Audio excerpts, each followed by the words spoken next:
اسرائیل کا 100 سالہ منصوبہ آخری مرحلے میں ہے۔ امریکی بحری بیڑے بحرین روم میں عراق گھیرے میں ایران نشانے پر۔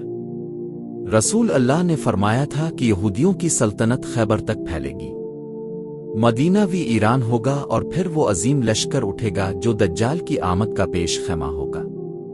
آج وہی لشکر ٹرمپ اور نیتن یاہو کی قیادت میں تیار ہو رہا ہے۔ بلوچستان پر غیروں کی نظر ہے۔ پاکستانی فوج کو غزہ بھیجنے کی سازش ہو رہی ہے۔ امام مہدی کے ظہور کا وقت قریب ہے۔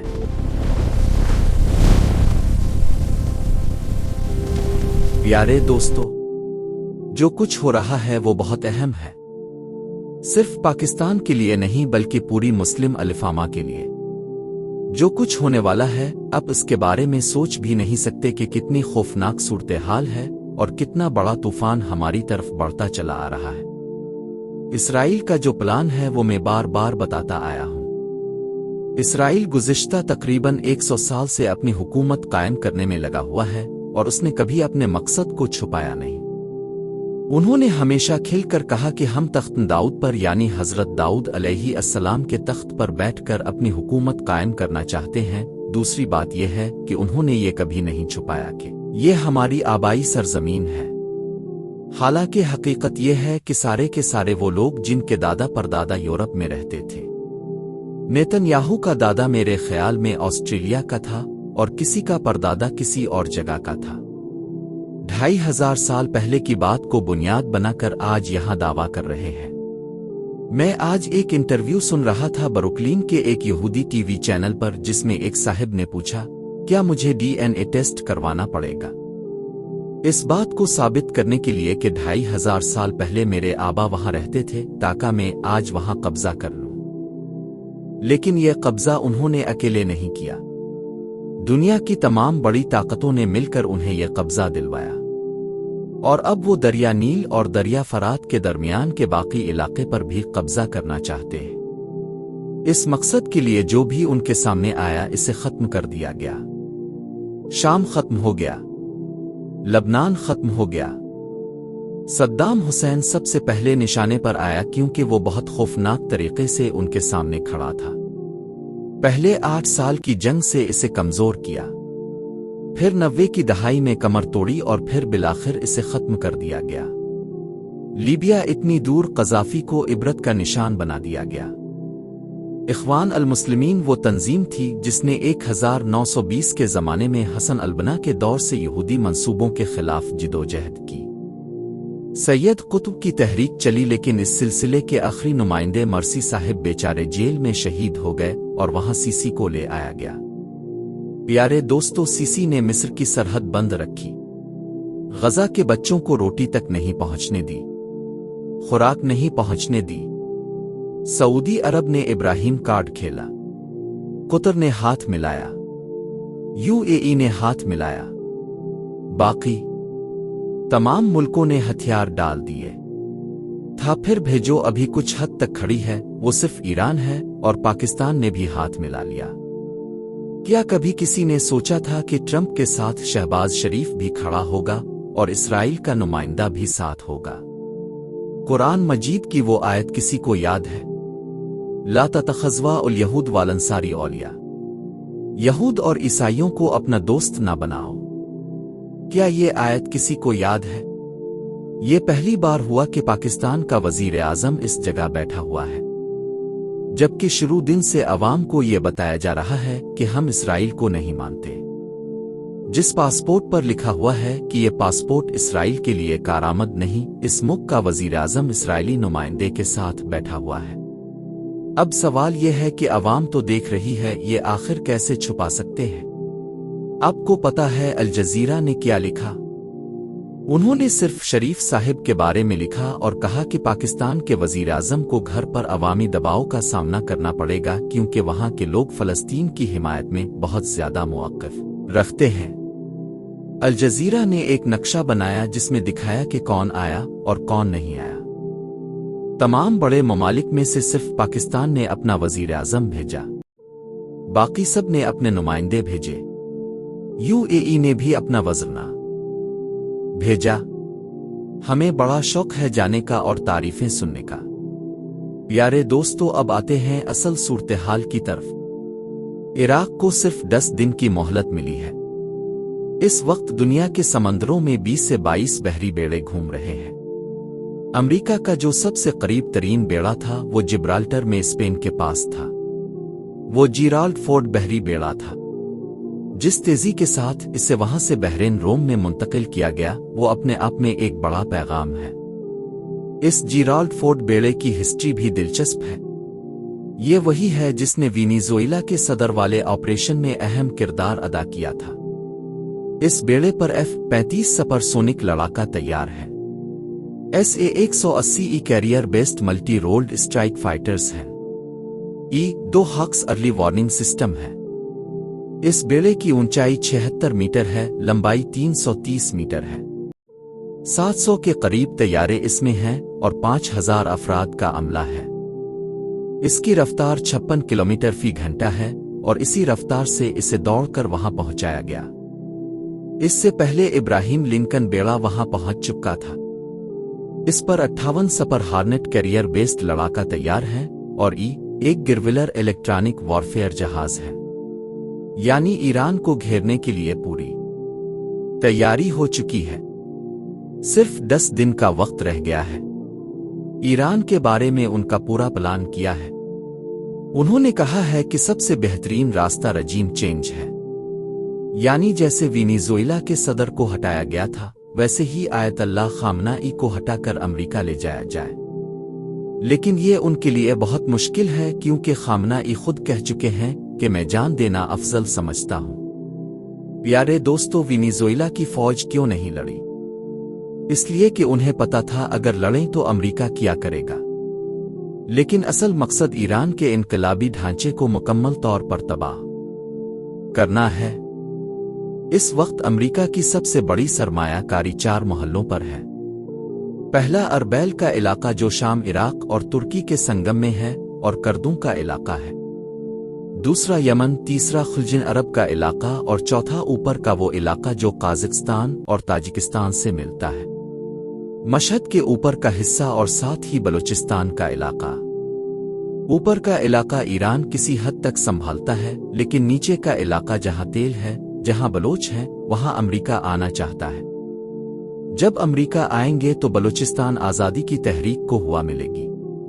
आप समझी कि ये बलूचिस्तान का मसला 20 साल हल क्यों नहीं होने दिया गया? इसलिए कि इसे कल के ईरान के खिलाफ इस्तेमाल करना है। ईरान ने भी बलोचों का शिया सुन्नी कार्ड इस्तेमाल किया। ग्रुप बनाए गए। सफरजंग में खुजद्दार में लोगों को मारा गया। ईरान मुखालिफ फिजा बनाई गई। मेरे पास बहुत से राज हैं जो बताना मुनासिब नहीं क्योंकि तकलीफ होती है। जब ये सूरत-ए-हाल बनेगी तो फिर शिया सुन्नी का मसला खत्म हो जाएगा और मुस्लिम इत्तेहाद की बात फहरिस्त में आएगी। लेकिन तब तक पूरा खित्ता दिरहम बरहम हो जाएगा। पाकिस्तान भी तबाह होगा और एक तीर से 2 शिकार होंगे। इसराइल के मुकाबले में जो 2 बड़े ममालिक खड़े हो सकते थे, पाकिस्तान और ईरान, दोनों को एक साथ निशाना बनाया जा रहा है। प्यारे दोस्तों, और हम हैं कि ट्रंप की तारीफों में मगन हैं। वेरी गुड वजीर आजम, वेरी गुड। उन्हें अंदाजा ही नहीं कि अगर एक बार ये जंग जमीनी शक्ल इख्तियार कर ले तो फिर क्या होगा। इस वक्त इनकार मुमकिन होगा? नहीं, इस वक्त इनकार मुमकिन नहीं होगा। पाकिस्तान ने ईरान के साथ कभी दोस्ती नहीं रखी। अफगानिस्तान में 14-15 साल साथ देते रहे, कहा कि ये हमारी जंग लड़ रहे हैं। रूस को रोका, हमारे स्ट्रेटजिक बॉर्डर महफूज किए, लाखों कुर्बानियां दी। रबानी हिकमत यार अब्दुल रशीद सोफ मुजद्दी, ये सब अमेरिका के पाले हुए 7 बुनियाद गुजारों में से थे। और जब एक दिन अमेरिका ने मुंह मोड़ा तो हमने 1,75,000 फौज खड़ी कर दी और रास्ते बंद कर दिए। जितने अरब मुजाहिदीन थे, Abdullah Azzam, Osama bin Laden, सब इसी रास्ते से आए थे।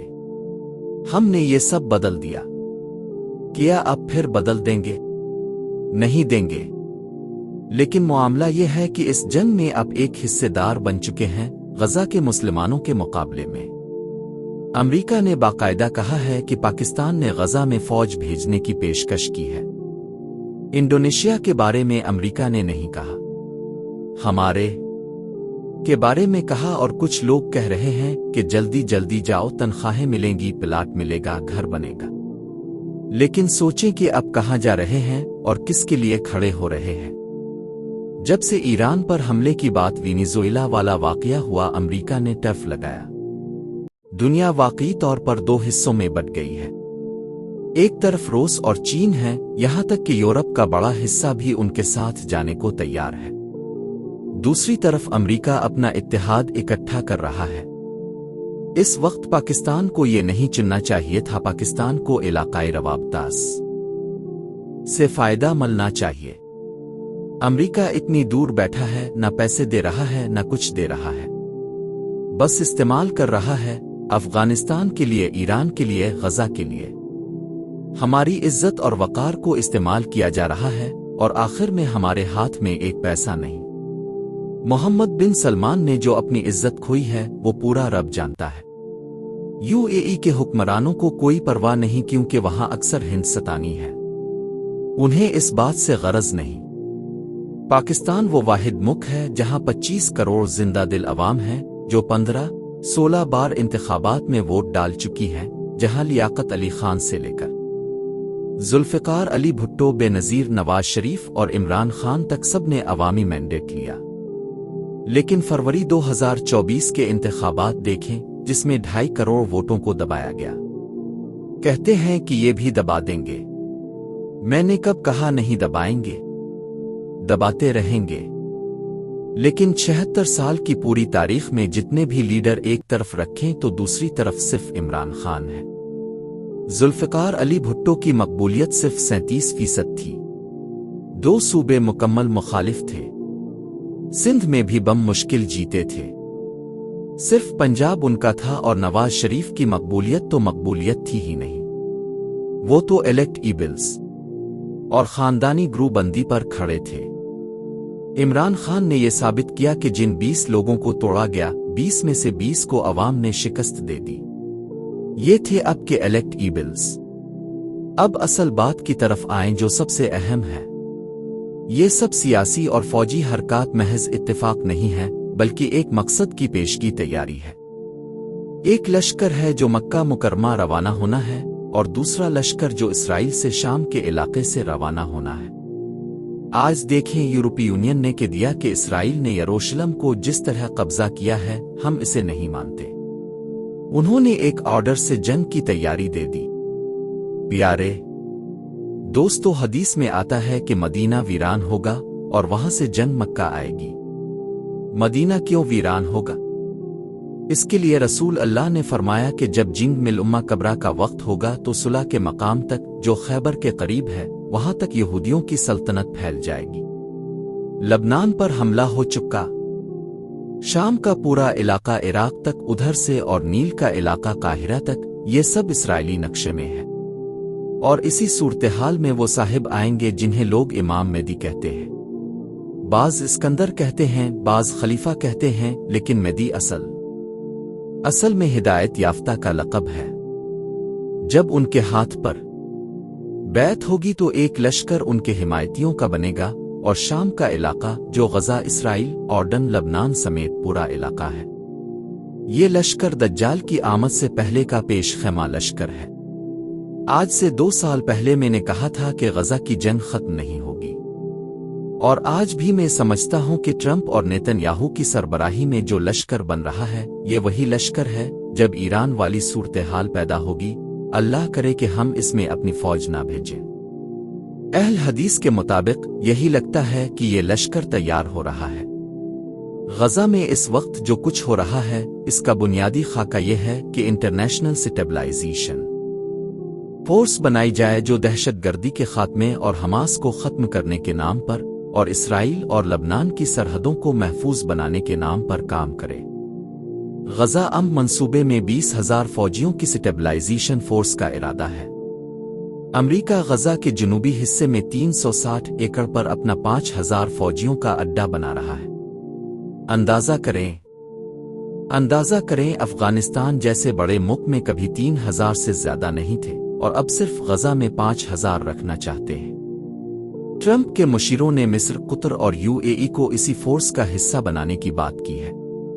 और तुर्की, Pakistan, Malaysia, Azerbaijan, Australia, Canada, France, कब्रस, यूनान, बांग्लादेश और बोस्निया ने इस फोर्स में शामिल होने में दिलचस्पी जाहिर की है। फ्रांस आएगा लेकिन बोर्ड ऑफ पेस में नहीं आएगा। प्यारे दोस्तों, मीटिंग हो चुकी है और उसका आगाज हो गया है।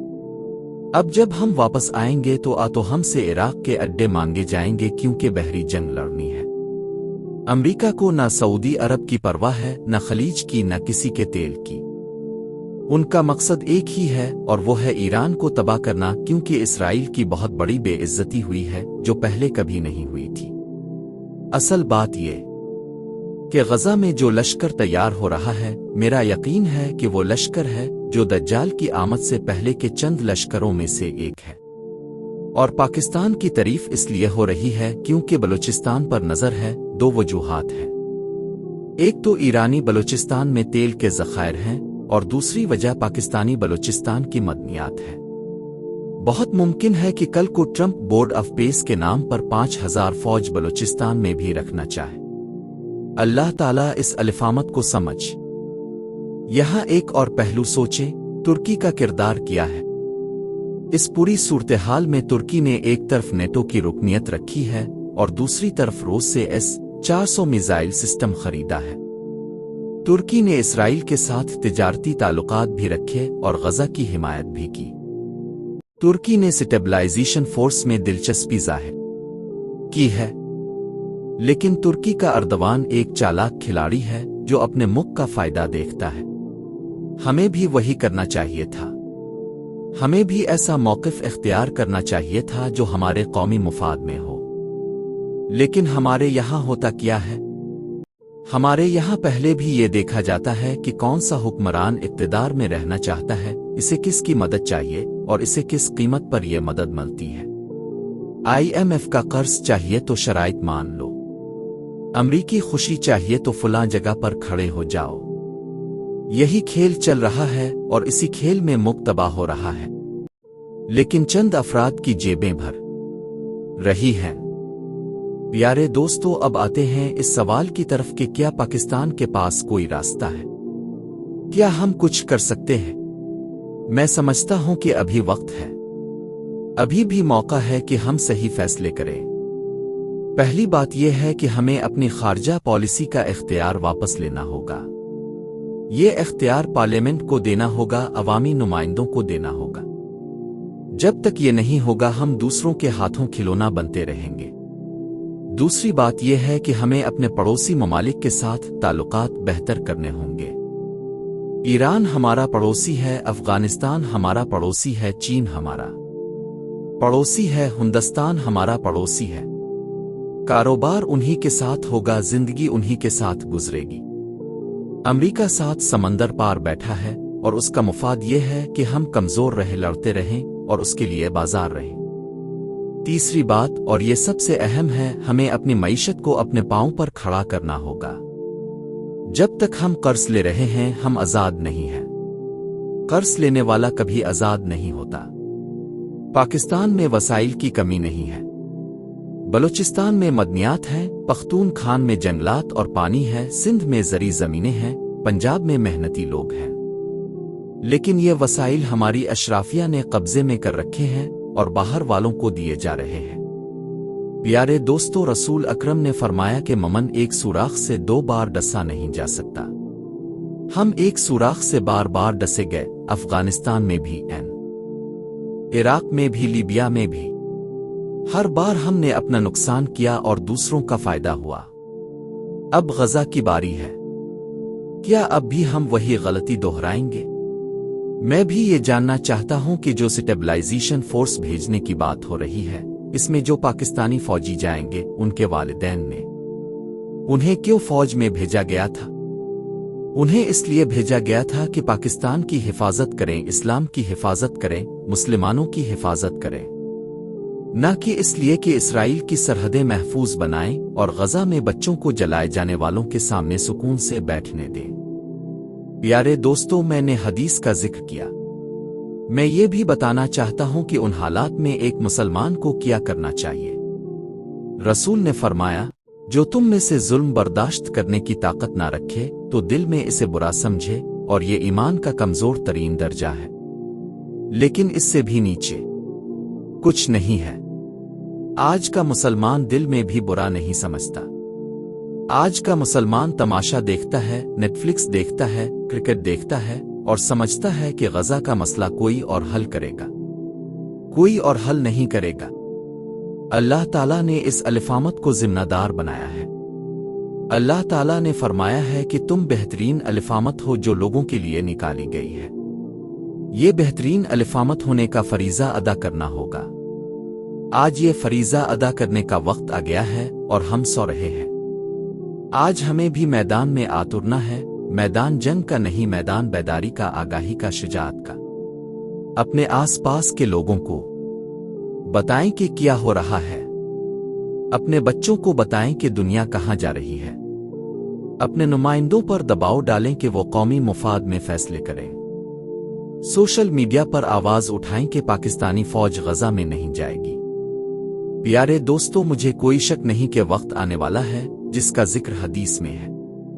मालहमा काबरा होगी, वो अजीम जंग होगी जो इंसानी तारीख की सबसे बड़ी जंग होगी। लेकिन इससे पहले बहुत कुछ होगा। बहुत से ममालिक और बहुत सी कुव्वतें आजमाया जाएंगी। पाकिस्तान भी आजमाया जाएगा। सवाल यह है कि जब आजमाइश का वक्त आए तो हम सही तरफ खड़े होंगे या गलत तरफ। और सही तरफ वो है जहां जुल्म का मुकाबला है, जहां मजलूम की आवाज है, जहां फलस्तीन के बच्चों की हिमायत है, जहां इसराइल की नहीं बल्कि इंसानियत की बात है। वो सही तरफ है। गलत तरफ वो है जहां तारीफें हैं, जहां डॉलर हैं, जहां यू वेरी गुड वजीर आजम का खिताब है और जहां अपनी कौम की तजलील है। प्यारे दोस्तों, आखिर में एक और बात, हमारे यहाँ एक रुझान है कि जब कोई ऐसी बात करे जो हुकूमत को पसंद ना हो तो इसे साजिशी नजरिया कह दो, इसे पागल कह दो, इसे मुक्त दुश्मन कह दो।